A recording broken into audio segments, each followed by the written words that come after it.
Oh, hello, hello, hello. Oh, okay, there we go. Hello, hello, hello. Now you can hear me. Oh, hello. It is time. Sorry we're late. That is my fault. Let me tell you a story. I'm going to paint a picture for you because I actually didn't tell. I kind of gave Emily the highlights when I asked to move this back. I didn't say what happened, though. I left my house at 4:25 to go pick up Allison. About 5 minutes later than I normally do, but that usually doesn't make a difference.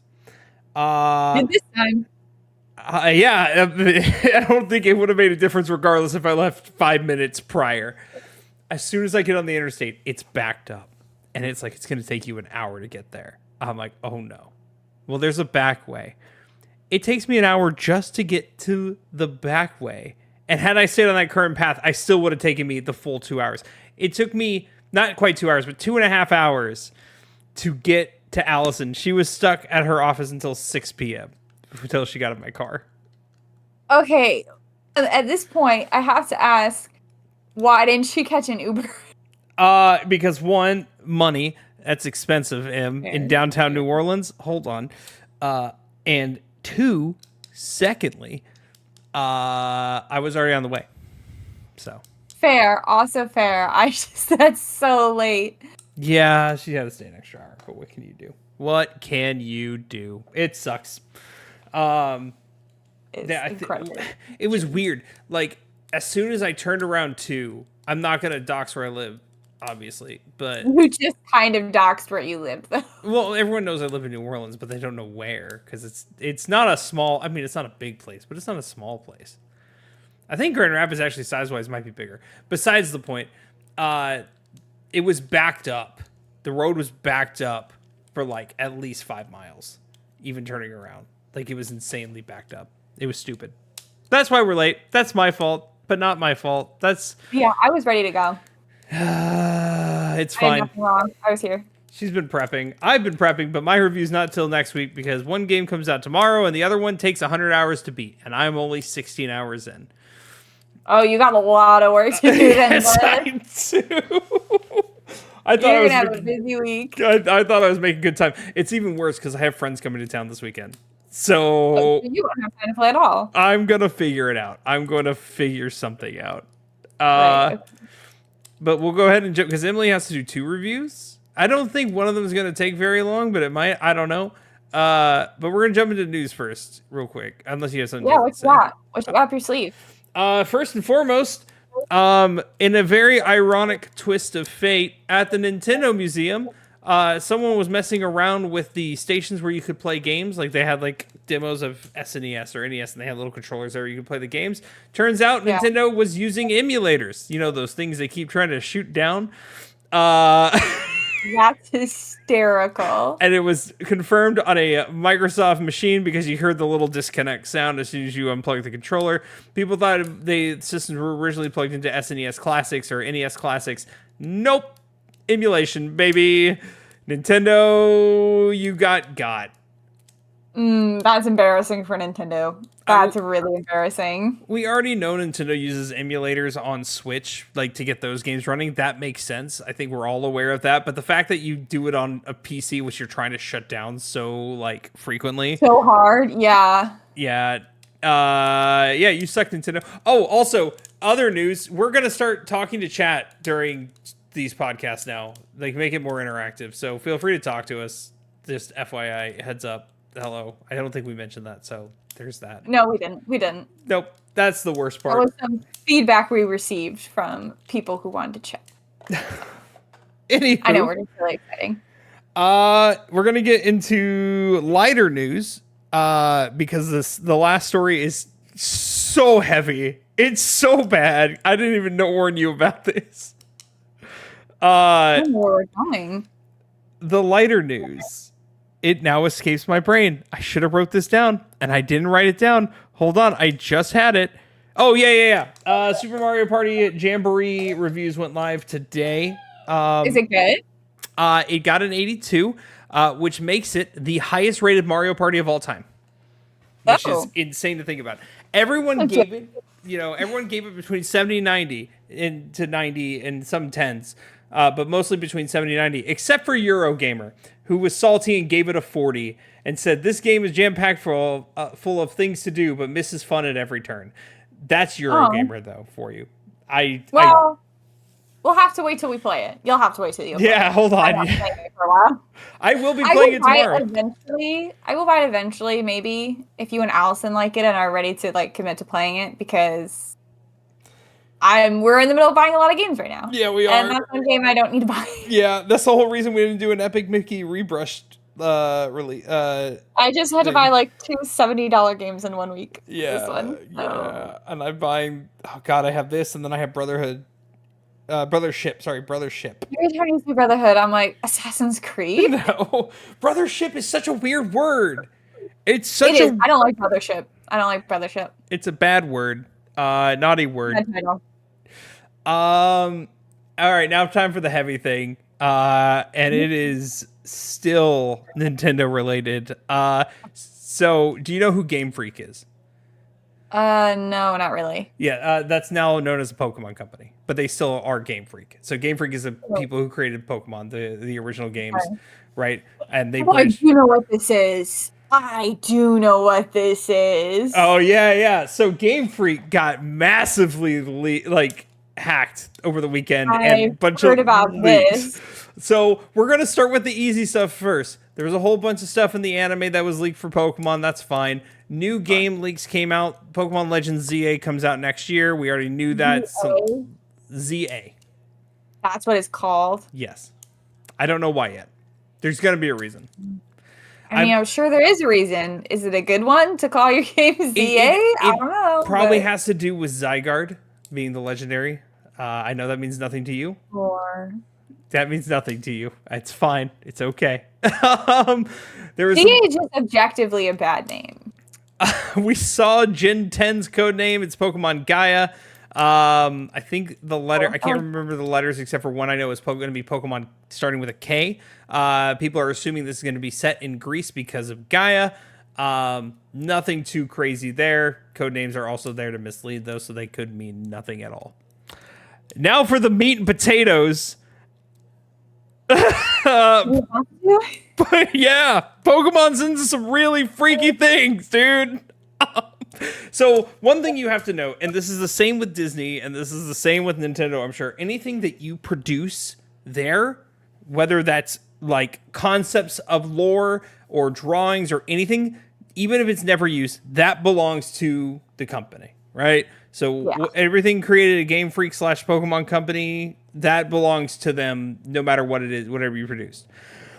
Original concept lore for a Gen 2 Pokemon known as Typhlosion came out, which sucks because he was one of my favorites. But the lore included the fact that he apparently fell in love with some 16-year-old girl on a mountain and ended up impregnating her, creating Pokemon human hybrids. Pokemon, what is this nonsense? Why? Why would you do this, Pokemon? Why? What did it serve? It had no purpose. There was no reason to do this. Why would you introduce Pokemon human hybrids? We don't need it. We didn't need it. It was bad. It was... It's real gross. It's real gross. Real gross is one way to put it. It all started with Vaporeon Enjoyers is correct, G. I'm not going to do the copy pasta of Vaporeon. I don't even know if Emily knows what that is. No, I really don't want to. Yeah, you really don't. I'm gonna send it to you later, anyways. But you don't want to know. I actually want you just to read it. I want you just to go through it and be like, just text me like how messed up people are. How I'm watching my language today. I'm doing much better. Save her that she doesn't.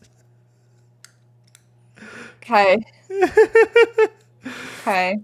I wouldn't. Thank you, G. G wouldn't put me through this. That's not He true. would He has make me put you suffer. through other things, and we know it. That's true. That's also true. Yep. But Come not on. this. Yeah. This is not the first leak of Game Freak this year. I think we had another one earlier this year. It wasn't as massive. But I don't know what's going on at Game Freak in Pokemon Company. Like this Some is weird stuff. like that is Some insane. Weird stuff. I want to know who came up with that one specific piece of lore and how they got everyone else to be on board with that. Yeah. I mean, well, they didn't get on board with it. They never used it. But once again, it was created there. Somebody put it in the special book that said this was our official lore for this dude. Oh, no. I mean, some dude just had to write it down as a concept. It probably got auto-rejected, but they keep it. It's just there. Like, you can't ever reuse this again. Some weirdo once upon a time worked at Nintendo and was like, this is my fan theory. And Guarantee you he's still there. He's probably still there. No. $20 says he's still there. Like, Out him, Nintendo. Name him. It's like some Kojima nonsense over here. There already is one creepy Pokemon that the whole thing is like they steal kids in the night. But that at least there's an interesting concept behind it of being a monster versus it's having sex with a human and creating hybrids. Yeah, it's weird. I hate it. I hate this. Let's not talk about it anymore. Yeah, moving on. Last thing I have for you. The real last thing I have for you is I've been watching reviews on Alarmo. It looks cringe. It's pretty cringe.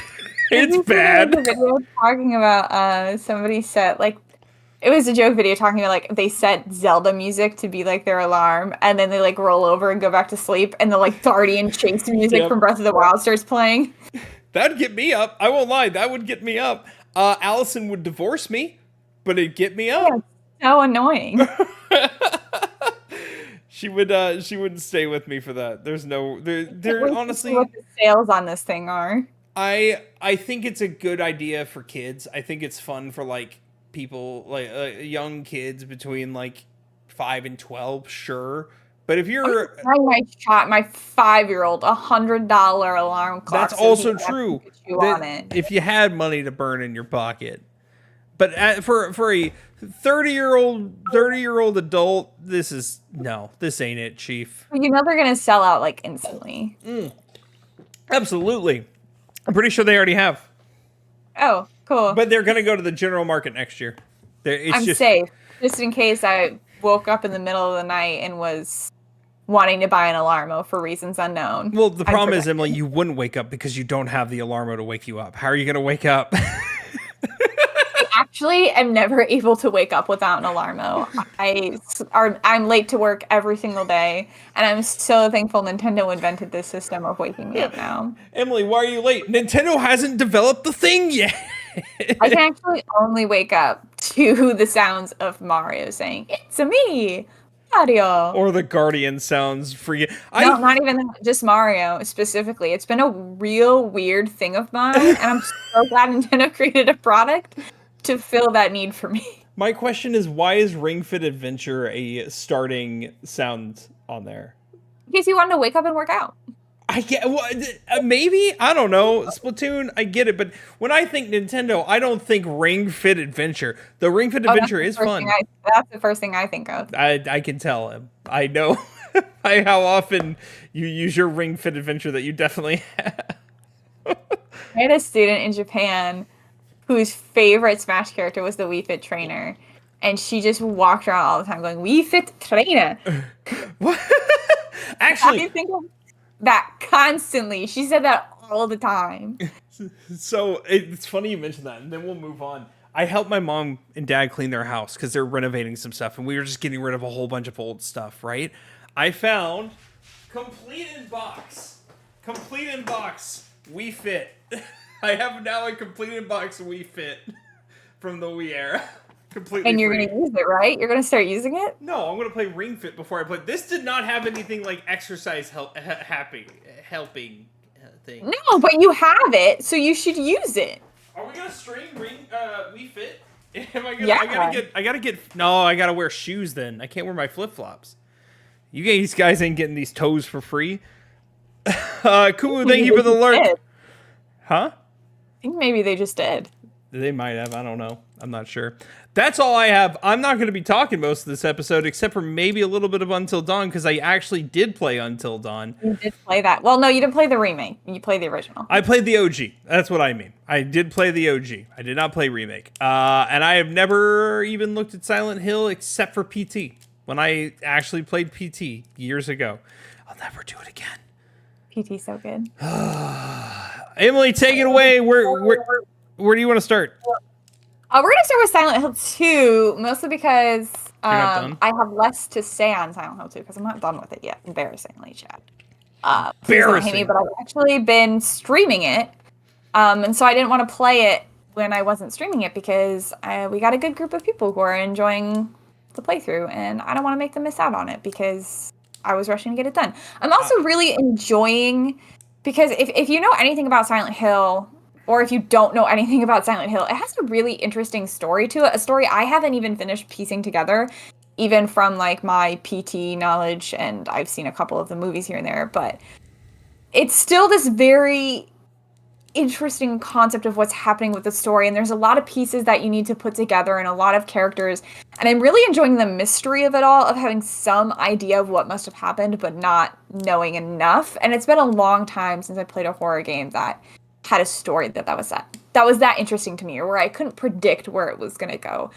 Resident Evil, I love Resident Evil, but its story is usually pretty predictable. Yes. Except for 7. Well, I wasn't able to predict 7. Though I probably should have in retrospect. I can't tell you if I predicted 7. It was so long ago. But that was a pretty good horror twist. So let's start with what Silent Hill 2 is. I will say I never played the original Silent Hill 2, but it came out in 2001, I believe. So it's, if you're interested at all, we were talking about this over the weekend with where it falls in with Resident Evil and Resident Evil 2, because I joked that I think the protagonist of Silent Hill 2, James Sunderland, looks like a knockoff Leon S. Kennedy. He actually just looks like a sadder, more depressed, like, store brand Leon S. Kennedy. And if you're wondering which came first, Leon S. Kennedy did come first. So it's a chicken and the egg situation then. Except you actually know which one came first. Yeah. And James Sunderland absolutely came second. This is a remake of a 2001 game, Silent Hill 2, and the plot is that you play as James Sunderland, whose wife, Mary, passed away 3 years prior to an unnamed disease, unnamed for me so far, maybe they name it later. And he recently received a letter from her saying she was waiting for him in their special place in the town Silent Hill. So James loads up in his car, he drives to the infamous town Silent Hill, and is trying to figure out the special place where his wife, who's presumably supposed to be dead for 3 years, is waiting for him. And along the way, he meets some interesting characters.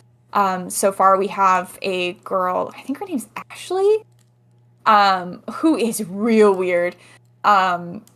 She actually, yeah, and you meet her like 5 minutes into the game in a graveyard, and she's like, "This town is not normal. You should leave. Something's really wrong with this town."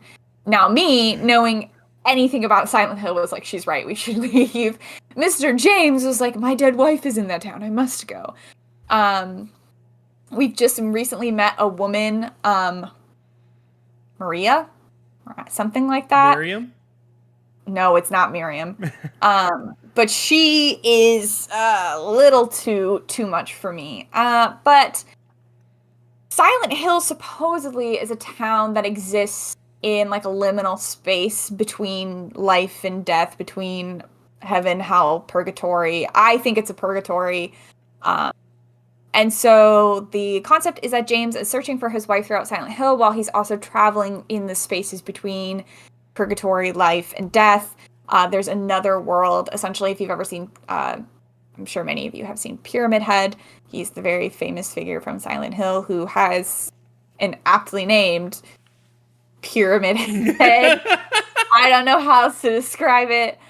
He carries around a giant scythe. He kills a lot of things. You follow him into the other world, the world I would assume of demons and hell. And we're still looking for my wife. I'm probably about, I would say, a third to halfway through the game.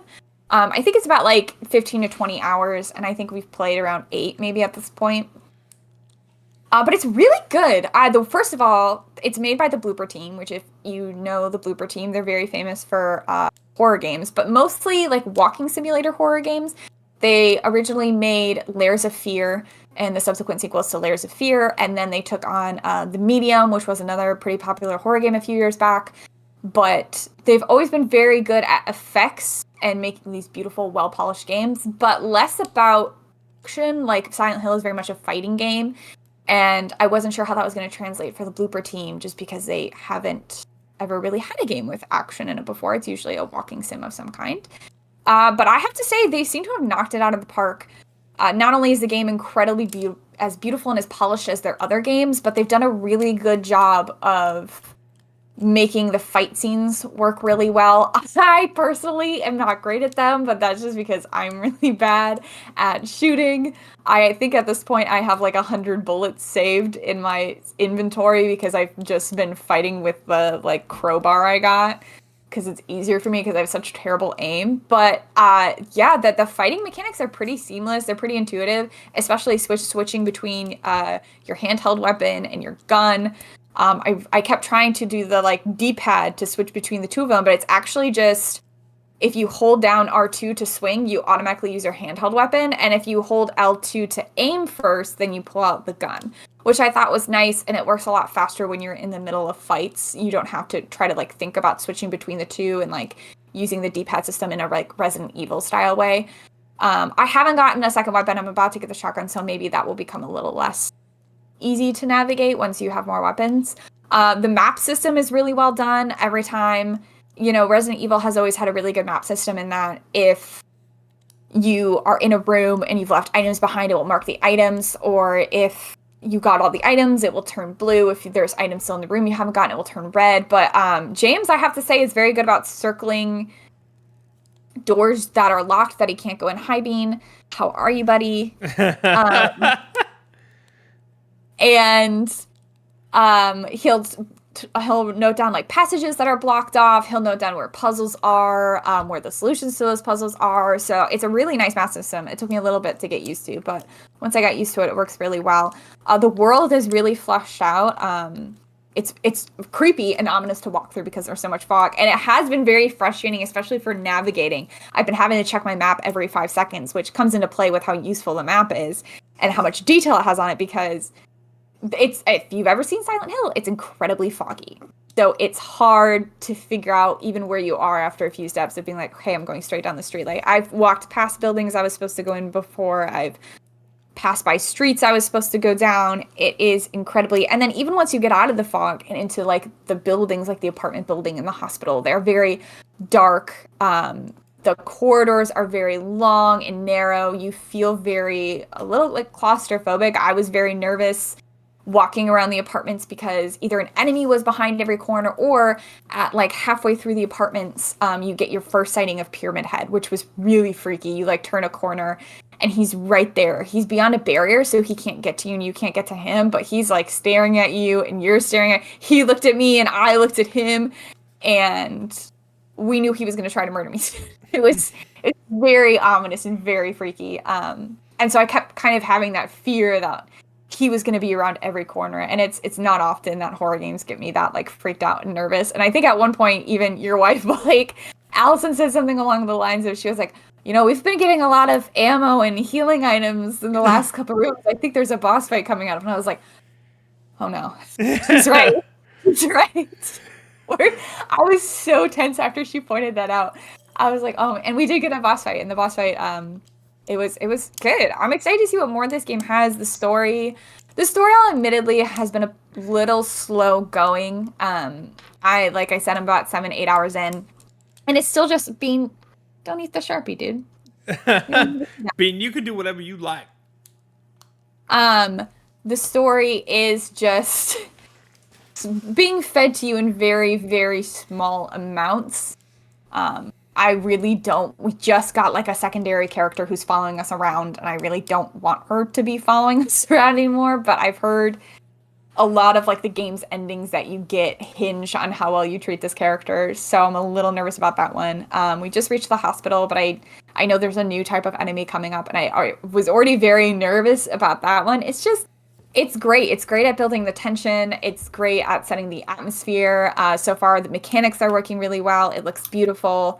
It's a really well-polished, well-designed horror game, and I'm really excited to find out where the story is going to go. This is a game I feel like I'm going to go back to time and time again to get. I think there's 6 different endings, which is wild, which is also very exciting because it's often compared to Resident Evil. I've compared it to Resident Evil in this very stream, but Resident Evil.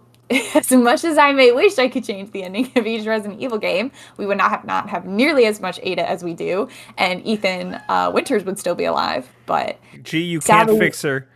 You can't fix her. Sadly, you can't make any choices in that game. In this game, at least there's some choices you can make, some outcome you can change, and I think that's pretty exciting. So. I finish the game, I'll fall into that a lot. There is one choice in the only Resident Evil game that I ever played, but it literally means nothing. It's who do you give the vaccine to? This woman you've never met before, or your wife who's been lying to you for years? It's not even a choice that can matter, because by the time you get to the next game, you had to save Mia regardless. Yeah. So it doesn't matter. Zoe will die no matter what you do, and Mia will live, and you two will end up staying married and having a baby and doing Resident Evil 8, and then you die. So what does that even matter? Here's this choice that literally means nothing in the long run. I hate games that offer the illusion of choice. It's incredibly frustrating, which is something we'll talk about with our next game a lot, because if offers anything but the illusion of choice.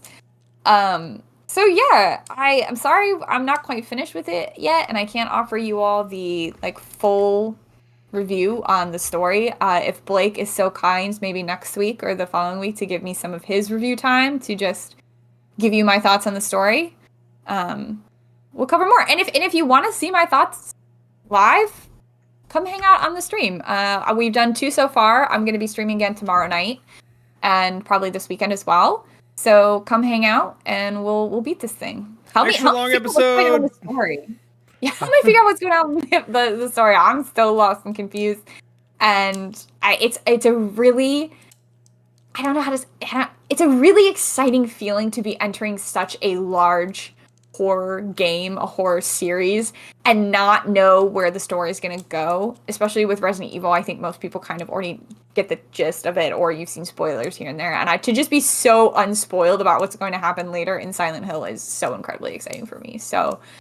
I can't wait to see where the story goes. But so far, yeah. I mean, I can't give it a final rating yet, but give it a preliminary. I guess the only negative I could give for it so far is I really do hope it picks up in its pace.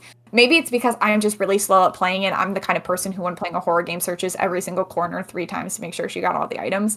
But it's been kind of slow, especially the story-wise, and we've only had the same 2 enemies for 8 hours I've been playing. I mean, aside from when I had the Pyramid Head mini boss fight, we call them, my stream has lovingly named them Mildred and Vivi, and I'm not going to go into why. I know why one of them. But we have pretty much had Mildreds and Vivis and a couple variations on the Mildreds and Vivis for the whole 8 hours I've been playing. So it has gotten a tad stale in places, but I also know that's probably because of my playstyle. So that's the only really negative I'd give it, is I would just want to see it pick up its pace a bit. But preliminary-wise, 9.3. That's 9.4. Yeah, that's good. It is an excellent horror game. It's probably going to go down as one of my favorite horror games. It's so far still trailing beneath probably Resident Evil and Layers of Fear. Layers of Fear, probably not. Layers of Fear, when it came out, was incredible. If you look at it this time, I don't know, but Madison, if you remember me playing that game, yep. I think that is the best, hands down the best horror game I've ever played. PT, Madison, and some of the other Resident Evil games. And I think this will go probably along with the Resident Evil games, still under Madison and PT. I learned today. I thought his hand was in all the Silent Hill games, but they were not. Yeah, Kojima had nothing to do with this one. That is something I had to learn a couple months ago as well. When I was talking to my friend, I was like, yeah, well, Kojima, I can't believe they're remaking the game, and Kojima's not even there anymore. And they were like, Kojima didn't make Silent Hill? He just did PT. I thought he did it. No, he had nothing to do with it. He did PT, and then hey, you want to learn more about Hideo Kojima and his hand in Silent Hill? Go watch our previous episode on that. It's actually really good. I enjoyed doing that episode. Me and Emily stayed up all night watching these videos. Yes, we did. And playing Resident Evil 7. If you want to see it for yourself, A, watch our video. B, if things go as planned, I'm hopefully going to be doing a PT stream on or around Halloween, playing PT live, and we'll be chatting about the lore of PT. Blake won't be there for it because not true. Here's the thing. I'm there. I'm always there, except for when I was at the comedy show last week. But besides the point, I came later. I'm there your whole last stream. I'm just playing Metaphor in the background. I was gonna say I was probably gonna stream it via podcast. And I didn't think you were gonna be like in podcast with me for that. I mean, you're welcome to be. I didn't think you wanted to be. No. Hey, if you think you have what it takes, you can play with Emily. Maybe. We'll see. Maybe we can convince Blake to be there for part of it. Oh, but God. I'm hoping to do that. Hey, get us to 75 subs on YouTube, and I'll do it by October 31st. 75 subs on YouTube. It's a very short window for people, but maybe we can get it done. We're at 56. That's less than 20 subs. I didn't realize that. But yeah, to sum it up, I think it's a phenomenal horror game, and obviously my opinion might change based on where the story goes and what the rest has to hold for me. But so far, it's near perfect. So Silent Hill 2. If you are a big horror fan and you've been wanting to go out and get a new horror game, I think Silent Hill 2 is worth it. Unfortunately, I can't tell you how different it is from the original because I never played the original. But if you never played the original like me and you're maybe looking to get into the series, I think it's a great iteration of it. So I saw some side-by-side scenes on TikTok that people were posting. I mean, it's obviously night and day because it's a PS2 game versus a PS5 game. Yeah, like this game came out. This is a 9/11 era game. What day did this? Fuck, what game did this come out? When did this come out? Oh, September 24th. Oh God, it was. What? That's so wild. What if I find out the plot at the end is that James actually died in 9/11 and there's no way they could have implemented that so fast recall all the discs now. We need to reprint. Oh, that's so funny. Oh God. So yeah, obviously the looks are night and day because it's a 2001 game. It's a PS2 game to a PS5 game, an early PS2 game to a PS5 game. So. Yeah, but it's incredibly different, but it looks beautiful. Actually, there's one really funny thing I think Blake probably saw when I was playing as well. I think the only thing that feels, I don't know how to describe it. It doesn't feel lazy, and it looks bad, and it's not a big deal because it's such a minor thing. But whenever you save in this game, you have to go up to a piece of paper, and if the paper is on what you see when you go to save is you get a mirrored image of James looking at the piece of paper. You, the player, are the paper, and James is looking at you. And if the paper's on a table, you get this really awkward view of James looking straight down, and he always just looks sad and depressed. It's a really weird save screen. That doesn't take any points away from the game. It's just something that's consistently made me laugh. His wife's every dead. Time I have to save. He's depressed. I'd be depressed if my wife was dead. That's true, but I don't know. It's a weird save screen, and I don't know why that's what they chose. Maybe that was in the original and they just kept it, but it feels dated. It feels weird. I don't know. No points taken away for it, but before we move on to Until Dawn, I don't think I told you. I think I'm throwing in the towel for 5 nights. I think I've got to throw in the towel at this point. If you're not having fun with it. It's not even the fun yeah, I mean, yes. One, I'm not having fun. Normally, especially with platforms, if I have to redo something and learn more, I'm having a blast, even though Emily hates that. For this game, things just felt unfair. A lot of times things feel unfair. There's random spawns that make no sense. I currently am stuck in the dark corridor with the bots that only come at you when you look at them, or when you don't look at them. Yeah, and it makes it like it. My ADHD ass can't handle those multiple layers of going through all these hallways pressing buttons, and I'm just like, I spent like an hour and a half last night, and I'm like, no, I can't do this anymore. Could I talk you into playing another Resident Evil game? Oh god, you're gonna be You're gonna be there with me the entire time, and we still gotta play Baldur's Gate together first. I know. No, Baldur's Gate's down the line, man. I know. Baldur's Gate is not a now food. It is a probably 2025 food. It is definitely a 2025 food. But by that point, there will be mods on PlayStation where you have more customization options. So it's going to be nuts.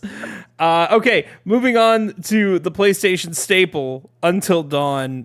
Emily played the remake. I've only played the original. I actually played the original with Drake in 2020. Do you remember that?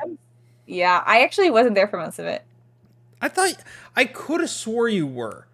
No, I missed most of it. I was really sad about it. Oh, well, I think you saw I don't remember what was going on, but I was gone for most of it. We had one death. And that was Chris, because I was not fast enough. Did you shoot Ashley? I mean, everyone else lived, so I don't remember. Oh, so wait, did Chris die because you failed to shoot the Wendigos, or did Chris die because you shot Ashley earlier in the game and Ashley didn't open the door for you? Oh, no. Chris died because I failed to shoot the Wendigo. Oh, okay, so you just had bad aim. Okay. Yeah, I just had bad aim. We almost made it the whole game without anybody dying. That's pretty good for your first time. I had a great help from Drake, but he has also played the game before, so... Game. Shout out our boy Crate Classic. Actually, that would be a good guest host if you play PT. That'd be a good guest host. That would be a good one. Go ahead.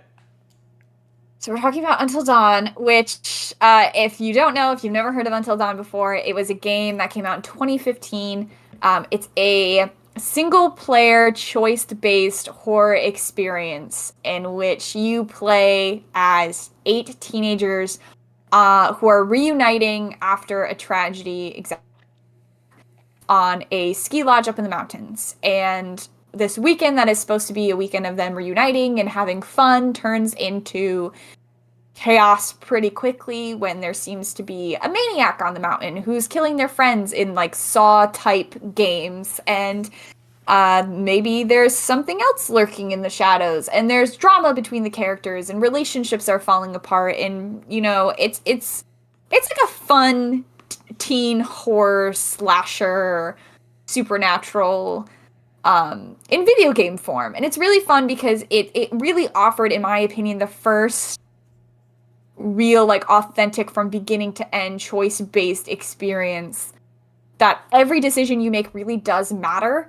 And every decision that you make is going to have an impact on other things in the story. Even just, like, conversations between characters, like, not even the big moments, like, whether or not you're going to shoot the gun, or whether or not you're going to unlock the door. The small moments of, like, who's going to side with who in this, like, silly teenage argument. Or, you know, did you tell this joke versus tell that joke? It's going to alter the relationships that all the characters have with one another, which can alter how they're going to act later in the game, and can make the difference between whether or not a character is going to live or die. And so basically, the game takes place over the span of 10 hours, each chapter being 1 hour in game time, and your goal is to try to make all 8 characters survive until dawn, when help is supposed to arrive. And it received so much, you know, people were in love with it when it came out. I myself was in love with it when it came out. My friend group was in love. It kind of became it was a very much a cornerstone experience for me and my friend group with this game coming out. We played it so many times. We'd make new friends and they'd be like, oh, we want to play it. And we'd watch them play. We had other friend groups who'd reach out and be like, oh, we want to play this now. And we just pretty much everybody we could would make them play and watch to see what choices they made. And there's some really big plot twists that happen throughout the game. And so I was very excited about the remake. I know for a lot of people it's much too soon. It's only been about 10 years since the original came out. And I think there's some validity to that. It was definitely not a game that needed a remake. If I want to go into the lore of the remake a little bit, and I don't know if this is 100% accurate, what I've heard is that Supermassive, who created Until Dawn originally, was pushed by Sony a lot to make a sequel because people were in love with Until Dawn. If you were in the Tumblr space at all, which I was in 2015, Tumblr as a whole was in love with Until Dawn, and they were looking at making a lot of money off of a potential sequel. And Supermassive was just not into the idea. They said they were not going to make a sequel. They ended up making an anthology series that had Little Hope, House of Ashes, Man of Medan. There's maybe another one in that anthology. And then they created this Quarry, which was a standalone Until Dawn. None of them really hit as well as Until Dawn hit. None of them were as fleshed out or as fun and interesting as Until Dawn was. They didn't do nearly as well in sales nor in popularity. And it seems as though now PlayStation has... I don't know who made the sequel. I can't remember off the top of my head who made the remake, but it's not Supermassive. And so, from my understanding, they reached out to this other developer to ask them to remake Until Dawn, to bring it onto PS5 and PC. And it's looking then like this same team is going to make the sequel to Until Dawn, which should be coming in the next couple years. It hasn't been confirmed, but I will go into stuff about the remake that pretty much confirms there's a sequel coming. But is it going to be a good sequel? See, so here's my question up at the sequel, mainly because, like you said, choice matters, yada yada. Is it going to be a Mass Effect situation where you can choose from a save file, like, oh, we detect this save file on your PS5, and based on the things that happen there, this is now the game, and these are the characters you have? Or is it going to be a brand new cast? Or is it going to be same characters, but it's a set, like, this is the definitive ending, and this is how it's going to go from there? Right. So let me talk a little bit about the endings of Until Dawn to like kind of give you an answer to this and why I think the answer is going to be what it is. So again, Until Dawn is choice based. And so at the end of the game, you can either have all of the characters live, you can have none of the characters live, you can have a mix of certain characters live. And it's some praise I really give this game is it's not a choice based, like if you look at another choice based game, like something like Life is Strange, right? It's very much a, you make choice A, so B happens. And those were, I'm sorry, are you turning me down? What? I was turning you up. Oh. I didn't even realize, I forgot I was going to come up there. Like, you were a little quiet for me, so I turned you up, and then I'm like, nope, that's too loud and it's breaking. Oh my God. I forget we're doing this over Discord. So as I'm doing this to make sure it like sounds good, it pops up on, hey guys, there's me. There's me. It popped up. What was it? Oh yeah, you do. I think we're good. I'm done touching things. You know what? My mouse is to the side. I'm going to play with the glizzy that G got me instead. Anyway, in other choice-based games, you do A, so B happens, right? And in Until Dawn, it really is not so clear-cut what the outcome of your choices are going to be. I think the best example of that is the Ashley-Chris scenario. So Ashley and Chris are pretty good friends who want to be more than friends, but they haven't really gotten to that point yet. And they're kind of stuck together throughout this evening of madness. And at one point, the maniac chains them both to these chairs. There's a saw above their head that's going to kill them both. And the maniac says the only way they'll live is if Chris takes the gun in front of him and she either shoots him. And for people who really like Chris and want Chris to live, the obvious choice was, well, shoot Ashley so Chris can live. However, if you choose to shoot Ashley, you find out shortly after it was not a real gun. It was loaded with blanks. This whole scenario is just a prank being pulled by the friend. And later in the game, when there is a real threat and Chris is in a make or break moment and he needs Ashley to open the door for him, if you shot her earlier, she will not open the door for Chris and Chris will die. So you make choices you think are going to save Chris because you like Chris, but they end up actually sealing his fate and making sure he's going to die. Or there's a later scene where Ashley, the same character, is traveling through the mines and she hears Jessica, who is a character you're separated from pretty early in the game. She hears Jessica crying out for help. And you might think, oh, okay, well, I want to save Jessica. I want to make sure Jessica makes it. So let's go find her and bring her to the safety of the group. And in fact, it's not Jessica. It's a Wendigo echoing her voice and convincing you to come. And she ends up killing Ashley. So just there's a lot of, it's not so straightforward what the action and consequences of your choices are going to be like a lot of other games.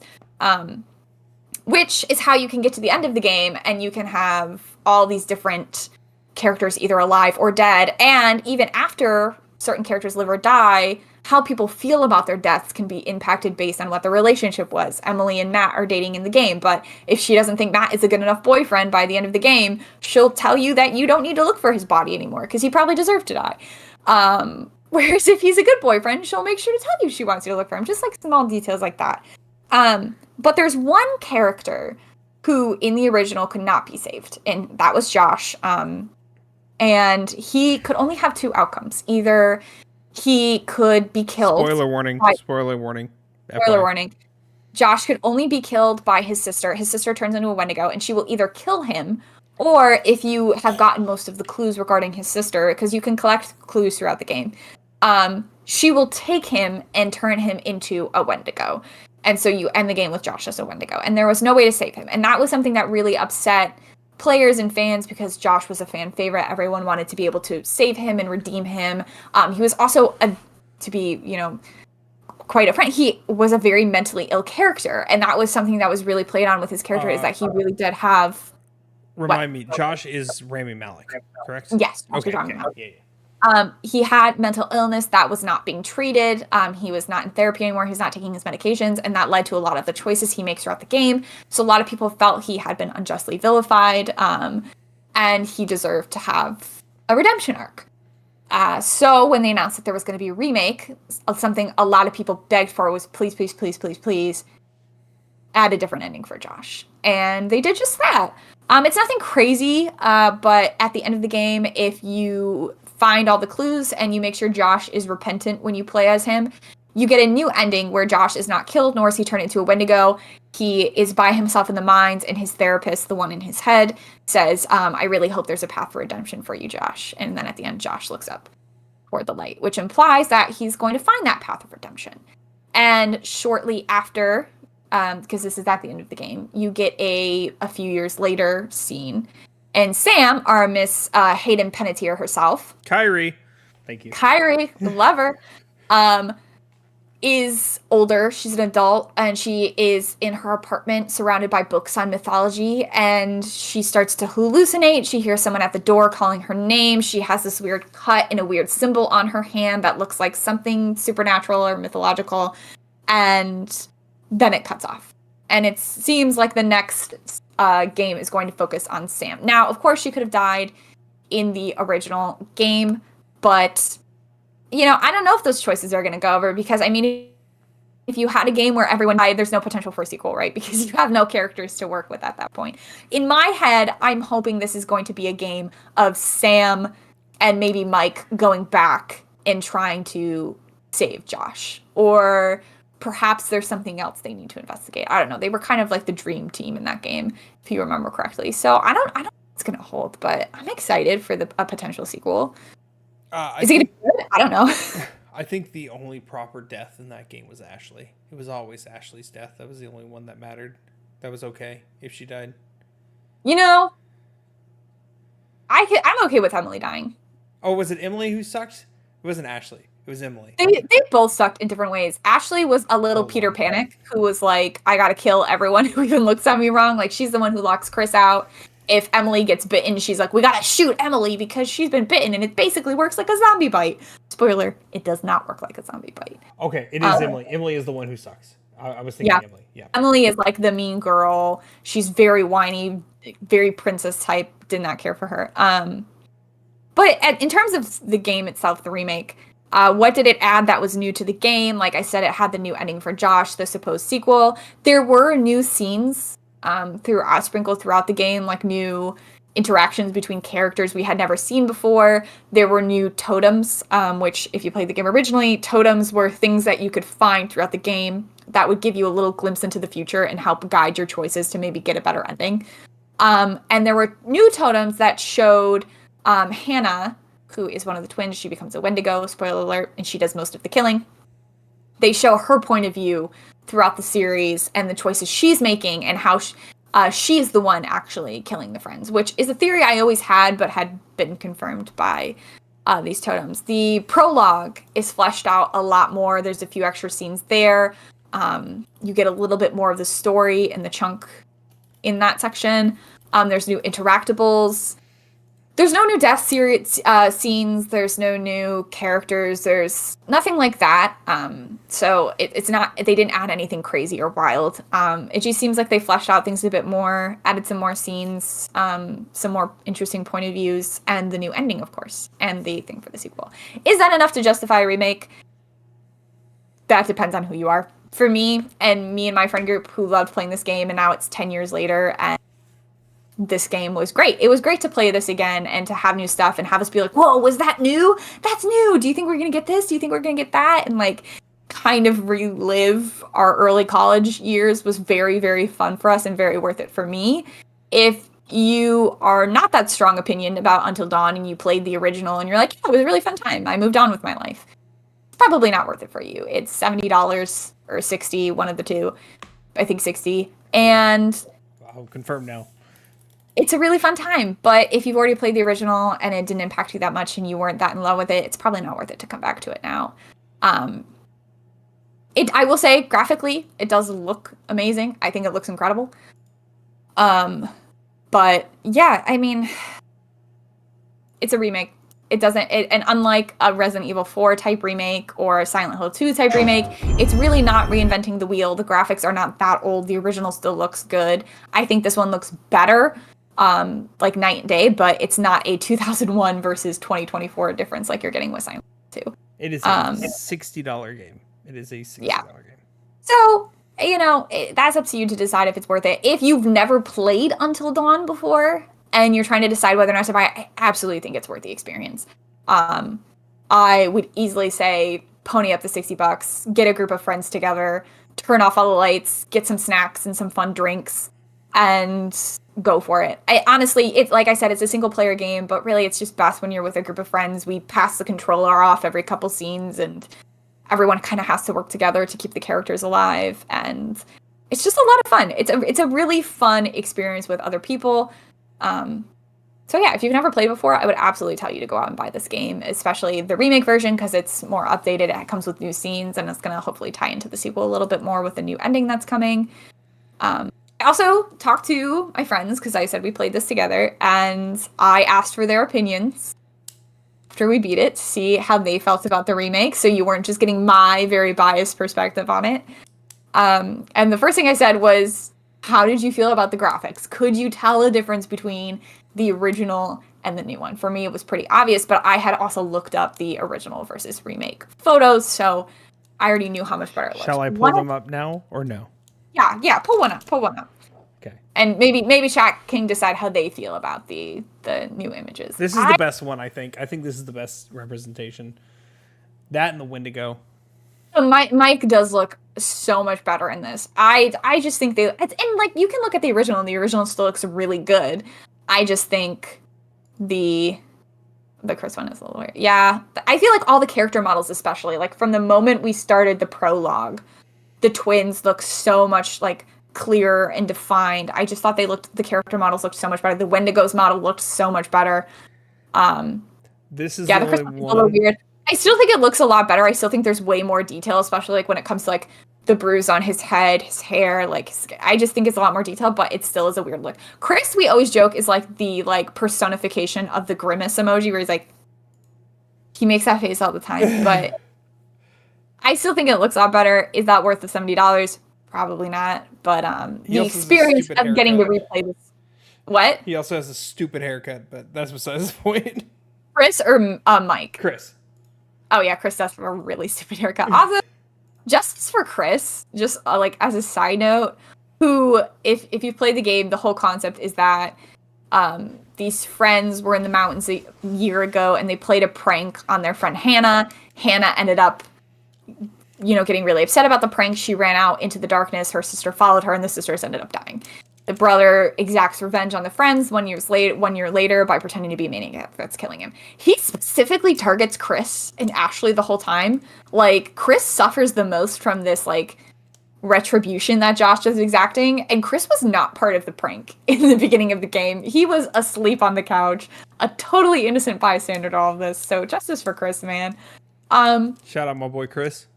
Oh, but yeah, to jump back to my friend's opinions, I asked if they could tell the difference between the original graphics and these graphics. One of my friends said, yes, absolutely, she could tell. The other said she could not tell the difference, but admitted that she also hadn't played the original game in probably about 8 years, so she didn't really remember what it looked like. Asked if they thought it was worth the remake. They said yes, they liked the new scenes, they liked the new ending, they were really excited about the sequel. But was it worth the $70? We all kind of agreed probably not. 60. $60, yes, prior to the $60, still probably not. Yeah. No. Unless, of course, like I said earlier, you're new to Until Dawn and you've never played it before. Absolutely recommend picking it up. I'm really hopeful we're gonna get like a true sequel in the next coming couple years. So I just love Until Dawn, so I'm probably not the most biased person to ask, but if you played it, you had your fill, you don't need to buy this. If you've never played, I'd say go for it. And what would you give your rating? Oh, give me any cons. Let's talk about cons first. Were there any negatives? The only negative, and the original game had this, the only negative is it could just be like a really long, slow game at times. It is like a 9-10 hour game, and a lot of it is just like dialogue between characters, like walking around and waiting for the scares. But once it picks up, it really picks up. But it makes replaying certain aspects of it really long and hard. But not really. I kind of, when this came out, it was like the perfect game, it felt like, other than those slow moments, and I still kind of maintain that. The only thing I really wanted was the ability to save Josh, and the remake gave me that. So I don't really have any cons for it. I would have liked more scenes. I would have liked more new stuff. Maybe some different death options, maybe different ways to save certain characters, maybe other more interactions, but I think that's just me wanting an infinite amount of choices for this game. So it'd be interesting if they made like, they could have like implemented some kind of like rewind feature, or like once you beat the game and you pick certain choices, but you don't want to start from the beginning again. You want to go back to this specific point. You have to do that choice first. But let's say you're like, okay, I want to restart the game, but I don't want to go through the prologue again. I want to start the story at this point with the saw, for example. You can. Can you do that already? Well, so you can't like be like, oh, I want to specifically go to the saw, but you can start certain chapters. So like there's like 10 episodes of the 10 hours, and you can go back. So I beat my file, and then I go back to like chapter 2 or chapter 4 or wherever I want to start, and it has all the choices I made up till that point. And there it is. If I continue playing through it, it will do those choices. But if I leave at any point to go to a different chapter, it will just do the choices you've done up until that point. I would also like different death options. Death by Nigiri. Sorry, Nigiri. What up, Drake? Very fun. Drake, I would love to see you play the remake, to see what you think of it, but also, yeah, it's a pricey boy. Drake, we get the boys back together for the remake? Are we getting the boys back together for the remake? Good. I'll ship you my copy of the remake once I finish playing it. It's fun. I'm super excited for the sequel. I think the sequel, whatever they bring, I know Supermassive, it feels a little wrong because the people who made it said they don't want a sequel to exist, and now we're making it without them, but if we're making it, to be fair, it hasn't been confirmed, but who made the remake? Don't play the sound. Ballistic Moon. What else have they done? They're probably a studio specifically for these types of things, so I guarantee you. This is the only game they've ever done. Well, good job, team. I think they did a great job. We didn't really ever encounter any bugs, any problems with the game. It felt like the original. It played like the original. It was just a good time. It wasn't anything revolutionary. It's not that old of a game. They added enough to keep us interested and on our feet, but not enough to like for me to tell people to rush out and buy the remake instead of the original. But I can't wait to get a proper Kojima horror game for Emily, so we can have a 3-hour-long episode about every instance of that game. Like like the next one's gonna be Death Stranding 2, and I didn't even like Death Stranding enough to like play that one, let alone a sequel. I don't even know why. The game doesn't need a remake. It really didn't.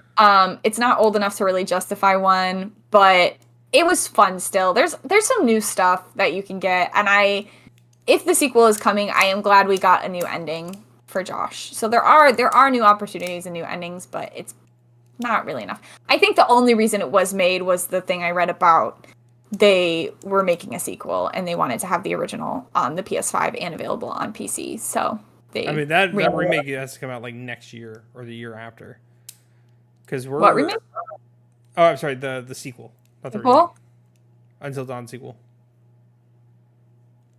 I will see. I'm like interested to know what the story is going to be. I mean, obviously it's going to focus on Sam because she's the one we saw in the little like snippet at the end of the game. But I'm going to be interested to see if it's about saving Josh or a redemption arc for Josh possibly, or maybe going back to the mountain to like clear out the mines. In which case, is it going to be a more action-packed game? Is it going to be more like guns blazing, let's go into the mines? I'm interested to see what the scenario is going to be. Are there going to be or is it just going to be Josh? Or is it just going to be Sam?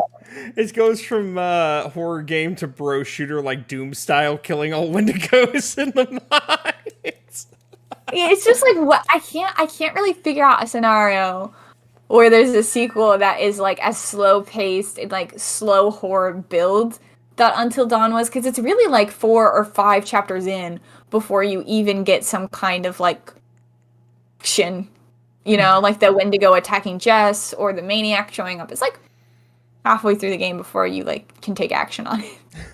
I would say they have to bring back Kyrie. They have to bring back Kyrie. It looks like she's the main character in the sequel, for what it's worth, Drake. If you're not interested in doing the remake, you can always go on YouTube and watch. There's like a 2-minute cutscene that takes place like however many years in the future. I don't think it gives you a specified number, and it kind of shows Sam like Hayden Panera Bread and her after effects of what happened on the mountain. She's got this weird symbol on her arm. She's hearing voices, so it seems like she's going to be the main focus of the sequel. Yes, this is the remake. When did they release? Friday? No, October 4th. I just wasn't able to play because I was on vacation. So my friends and I got together and we did the full we did it all in one day too. So we did we got together in the morning, we got a bunch of snacks, and we locked down for the day and played it all through. It was a good time. Was it worth a remake? Probably not, but hey, any excuse to replay Until Dawn with my friends. It had more reason to get a remake than Horizon Zero Dawn getting a remaster. Or oh no, The Last of Us was 2013, so I guess that one was a newer... Oh no, that one was also a bad one because they released the regular game on PS3, and then the next year said remastered on PS4, and I'm like, you could have just released, huh? Then they did a remake. They've done a remaster and a remake. Yeah, and aren't they working on a remake or a remaster for Part 2 already? Even though Part 2 just came out. I think they've already dropped the remaster for it. Maybe not. Why? It's getting kind of crazy. I will say, I don't think Until Dawn, I don't know. It's unnecessary. You're right. It's not necessary, but as a huge fan of Until Dawn, I did like the extra content we got with the remake. I did like the extra scenes, the getting Hannah, the Wendigo's point of view at certain points, the extra ending, the epilogue, the additional stuff to the prologue. Is it worth making a remake? No. But did I buy it and play it and have fun with it anyway? Yes. I will not be following suit because I am a big baby. That's fair. You're not of someone I would recommend buying. The only person I would look at and say, not even my friends, because I bought the game so we could all play it together. It's really like a group experience. The only person I would say to go out and buy this is if you're an Until Dawn super fan and you want to replay it with some new content, go for it. If you've never touched Until Dawn in your life and you want to give it a try, don't buy the original, buy this one because it's a more fleshed out experience. But it's not much of a difference. I am not a horror streamer, Poots, and I'm also not a baby G. I'm done with FNAF. I've already made that. FNAF, to be fair, FNAF is the first horror game we've done on this channel that I've done by myself. That I've been doing by myself. That's true? Yeah, I did Outlast with Drake. I did Until Dawn with Drake. I did Resident Evil 7 with you. Guess so. Yeah, this is and but with those cases and the scares, those games where I've already made this rant. I'm going to make it again real quick, and then we'll talk about our future things. FNAF, the FNAF's problem is not even that it's scary. It's just not fun. Security Breach just isn't fun. It's just not. I don't know. I think, it just depends. I will say, watching Drake do a FNAF playthrough, I think it was last year or the year before when he did the security, that was so much fun, Drake. I still think about that all the time. That was really funny. How would you feel about playing a Chilla's Art horror game? What is it? So they're an indie horror game developer. I've played a lot of their games on stream. They're about like an hour and a half long each. So they're not super long, and they're usually slow build horror. And I think that would be a good one for you because they're not super long. You could do them in one stream or even half a stream even, and then spend the rest of the stream doing something else. What game? Give me a name of a game. What's the one? The coffee shop one. I would either say Paris Social. Oh, are you talking about the ones that are like really low poly, like really like PS1 era looking? What's the Night Shift? No, that's a different one. Night Shift is a different one. They have a couple one. It's I've seen the coffee shop one. Yes, I want you to do the coffee shop one. I've seen Markiplier play the coffee shop one. Oh, you've seen all of it? Yeah, me and Allison watched the coffee shop one together. Oh, okay. Well, then I would say play Parasocial. Oh God. Because that one's about a streamer even. I think the horror light's where it's at. There's that new PlayStation horror light. Not even. It's just creepy. That looks Tim Burton-y coming out next year. That one I think I can handle. I can handle Little Nightmares. I might can do that again. Closing Shift. Closing Shift. That's it. I think you should play. I think you should really play Parasocial. God, you guys are gonna get me to have a heart attack. It's so like they're only like an hour long. There's like, there's no real way to die in that game. I guess there's maybe one near the end, but like it's not. You don't have to do stealth really. Like I have played PT, just not on the stream. I played PT with an ex of mine back in like 2014. Yeah, PT stands for perfectly timid, which means it's for like not scary, not scary at all.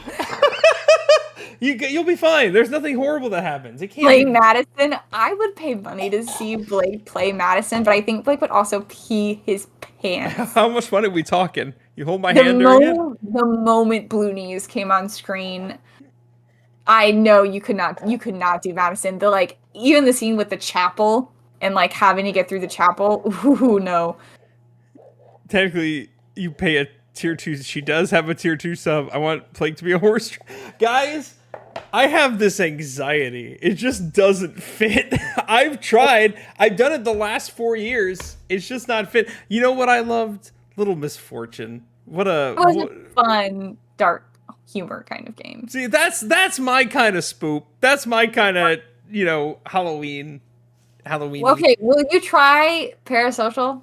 You have to be there. Like that is like, and I don't just mean in chat. Like you're gonna be in Discord call there. Okay. Like, okay. If that's what I say to get you to play Chilla's Art, I'll do it. Oh God, something tells me this is a trap. This is absolutely a trap. Chilla's Arts are good, and I wouldn't even like. I mean, they're scary, but they're not like all of their games for $105. I love Chilla's Art. They're my favorite indie developer. And Poots like Chilla's Art too, so that works out. She said it's worse. She said it's scarier. They are scary, but they're not. I don't know. They have some like jump scares. Jump scares aren't even really the big thing for me. The big problem I have, other than gore, like because I not know this probably doesn't have gore given like the context of it being PS1 era graphics and looking like not real at all. The big thing is knowing something's coming, but not knowing when, and tension built up because of it. That's kind of Chilla's Art's brand. Damn it! Like the slow build horror of like, is someone watching you? Maybe, and then being like, oh look, there's a photo of you on the table, and like the slow build of like someone's watching you and following you and messing with you, but where are they and when are they gonna appear? Nothing was funnier though, because this is one instance where I found it was funny because I wasn't expecting it to happen. Is when I played RE7 and I beat Jack. Right, we beat Jack with the car, and you didn't remember and you didn't warn me. I'm like, all right, we're done. Let's just get out of here. Ah! Still to this day. You know, I think you should try one Charizard. Oh my god. You're going to call Allison after this. I know it. I think if you do just one Charizard, either Parasocial, or maybe we can start you with the Bullet Train one. Choo Choo Charles? No. Oh, well. I think you should play Parasocial. I think that's a good one to start with. Or end with. I don't think you'll ever play another Charizard game after you play one. I anticipate only getting one shot at this, and I would love to do the closing shifts, but you've already seen it, so I would say Parasocial then. There's also a gas station one I think I saw. Oh, there is a gas station one. That's the closing shift. Or, sorry, that's the night shift. Yeah. I remember the gas station one Allison was watching, and I remember the coffee shop one. Yes. They're so fun. Yes. G got me. I'm so sorry, G. G got me the trade one. I still have to play that. I'll play that this month, G. How about maybe, because I'm streaming more Silent Hill 2 tomorrow. Maybe before Silent Hill 2, I'll take an hour to play the train one, and then we'll jump back to Silent Hill 2. On that note, we're going to quickly go over our future schedule. And as you guys now know, I mean, we've already talked to chat during this. We talk to chat during these podcasts, so come chat with us during the podcast if you want to be part of the conversation. Next week, I will be doing the reviews. I will be reviewing Mario Party. Huh? I get a break. I will be reviewing Super Mario Party Jamboree with special guest, my wife. Not on camera, but at least on mic. She will have some things to say as well. We will be streaming that actually tomorrow. If you're watching on Twitch, you can know that. But if you're watching this on YouTube, oh man, you're gonna make my Silent Hill stream compete with you and Allison playing the new Mario Party? It's Dang, me, right. Allison, New Blaine, stream and plan. Chase. All right, new plans. I can't compete with that. Guess we're not streaming tomorrow night. New Mario Party. We're playing that tomorrow. I'm also going to be reviewing Metaphor Refantasio. I don't think I'm going to be done with it by the time review time comes, but at least I can give my preliminary thoughts. I'm currently 16 and a half hours in. By that point, I'm estimating I'll be about 30 to 50 hours in. It's an 80 to 100 hour JRPG. Like, I don't have enough time, Wow. but I will do my best. I also just realized if Allison is playing with you tomorrow, I definitely can't play it because she's been doing Silent Hill 2 with me. Yes. I don't want to do it without her. Then you can come watch us and cause chaos. Because I know Blaine, the first thing that's going to happen is Blaine and Allison arguing over Luigi. Why would they argue over Luigi when Yoshi's right there as a superior being? I don't know. Same with Drake. God, me versus Blaine, Drake, and Allison. All Luigi stands versus me who plays Donkey Kong in Mario parties. Because Donkey Kong... Luigi Stan is better than Mario Stan. I will say that. Mario's just milquetoast. Yeah. Mario's milquetoast at this point. At least for character selection. His games are still pretty dope. I'm waiting on more Silent Hill. Gee, where have you been for the last 5 minutes? We just talked about this! I was gonna play Silent Hill and your train game, the Charizard train game, tomorrow on stream, but now I've just learned that Blake and Chase and Blaine and Allison are all playing Mario Party Jamboree tomorrow, and so that's not gonna be great for me for getting people to hang out with, but also I don't want to play Silent Hill 2 without Allison because she has been into the series as well. Stream on Friday. Yeah, I can do that. Dang, I was really set up for tomorrow, Blake. Come on. I'm sorry. This has been planned since last week. No, it's okay. I want to watch Mario Party Jamboree. I can take a break from Silent Hill for a bit. I'm kind of stoked. After I finish like a normal round with them, I'm gonna try the 20-player multiplayer and see how that goes. If you even know 20 people, that's like my problem. Is like, let's do the 20 person randos. multiplayer. I don't know 20 people to play the game with. I bought myself a copy. I technically bought Allison a copy so she could play on her Switch Lite and she didn't have to be on screen. That was part of her boot basket. Nice. I didn't buy it for Blaine and Chase, but I convinced Blaine and Chase to buy their own copies for this. So like, this is gonna be insane. I already know the Mario Party other connoisseurs, Drake and Poops will probably get it. Yeah, I will get it at some point, just not right now. We convinced you to buy Superstars. What movie are you doing in movie night tomorrow? Yeah, I will buy it. I am excited to do it. We're in such a game buying season. I know. That I get it. Trust me. Not the time. I only have one more to get this year. How many have we bought so far? We got Astrobot, Silent Hill, Until Dawn. I thought there was another one. Echoes of Wisdom. Metaphor. I gotta buy Vilgard in like 2 weeks. Metaphor, Refantasio, and I didn't buy that one. I know. I'm talking about in general, all the ones I bought. I bought in 5 games in the last like month. Astrobot, Metaphor, Echoes of Wisdom, Mario Party Jamboree, and Brothership next month. I have 5 this month. Oh, actually 6 because I have to get Life is Strange double exposure. Yeah, that is coming out as well. Oh, Poots, you gotta do Astrobot. Ghostbusters, good pick. I forgot. I completely forgot. Part of late news. People are yelling for Metaphor to be in the Game of the Year contention. Really? It's all over. Like, this game is This is the fastest selling Atlas game of all time. They sold 1 million copies in 24 hours, which is the fastest. Crazy. Like, Persona 3 beat that record earlier this year, and that took a week. Metaphor did it in a day.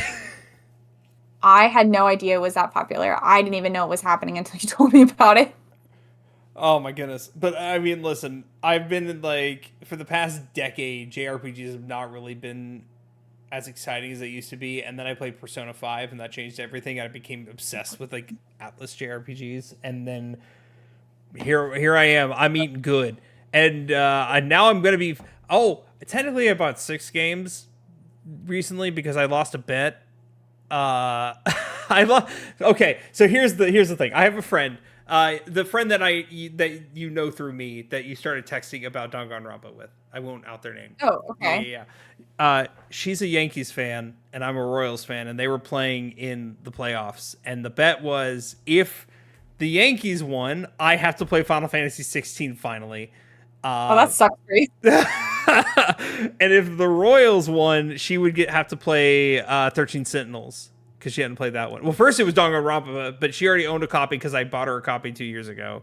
And she's like, fine, I'll just play that. You choose something else. So I chose 13 Sentinels. I lost. So here we are. That sucks. I mean, I knew eventually I was going to play it, but after the disappointment that it's 12 and 13... and 15, I was not looking forward to it, but everyone's saying it was actually good. I don't know. I'm 2 years late. Maybe I'll do a 2-year retrospective. That'd be fun. Poots, play Astrobot, please. It's so good. Astrobot is right now currently is my game of the year. I don't think it's Emily's. I don't know what my game of the year is. We got to think about that for next month. If it's really what game I've had the most fun playing this entire year. Not say Dreamlight Valley. No, it's not. It's probably still Star Wars Outlaws. And that's valid. That's totally valid. It's still the most fun I had, the most excited I got in the game. I think the Wisdom was fun, but not that. Or Astrobot. It's really up there between Star Wars Outlaws and Astrobot, but we'll see. We still got a couple games left in the year. Silent Hill could take it once I beat it. I still have 15 hours left in Silent Hill. Well, maybe 10 hours, depending on how far I am. I actually don't know. But Silent Hill could end up taking it. I'm a sucker for a good horror game. I have a top 3 for Game of the Year. Technically 2 that I'd be okay with winning, even though 1 I'm a little iffy on the, if it's okay. One of them is Final Fantasy VII Remake, Rebirth, even though I don't love it. The other, of course, is Astrobot. And the Metaphor is quickly becoming one of my favorite JRPGs of all time. Those are pretty solid picks. I feel like your picks would get less criticism than my pick. No! I mean, okay, yes, Star Wars Outlaws, other than you, nobody favored it. But I think that's fine. That's not true. A lot of people really liked it. Remember, the best game of all time is your favorite game. Don't listen to stupid people on the internet. Except for us. Come listen to us every week. We're objectively correct. My friends are going to play Star Wars Outlaws and they're going to like it. And then I won't feel so alone on this island. On that note, it's time to call it. It's time to move on. We talked to chat now. Emily, do you want to close out with any thoughts or feelings or anything? Silent Hill's great. I will be playing that. Well, I guess not tomorrow. I was gonna play it tomorrow, but I guess we're gonna move it to Friday. So come hang out with me on my stream. We're gonna play some more Silent Hill 2. Maybe we'll play some more Chill's Art. G has so kindly 3 times gifted me this game, and I haven't accepted it because I never got on Steam. But we're gonna do some horror. As I said, at the end of the month, I'll probably be playing PT and talking about it on this channel. So come hang out then, and go catch Blake. Tomorrow night, he will be playing Mario Party Jamboree. So if you want to get a sneak peek about how he feels about that game or see Mario Party Jamboree, you're like, hey, I don't really want to buy it yet, but I want to know if it's good. Go watch Blake play tomorrow. Remember, you can find me at twitch.tv/thebeardedblake show. You can find her on twitch.tv/EmilyJean33 now that she's actually streaming. I don't stream anymore because I streamed twice in the last week, and I'm going to stream more this weekend. Yeah. And the other common joke, Nintendo bring Wind Waker to Switch, please. That's the last joke that we do every episode. Wind Waker, I'm begging you. I can't believe I have to live in a universe where you made a freaking alarm clock before you moved Wind Waker to Switch. Everyone else is saying, I can't believe we got this before GTA 6. Emily's saying, I can't believe we got this before we got Wind Waker on Switch. Am I wrong?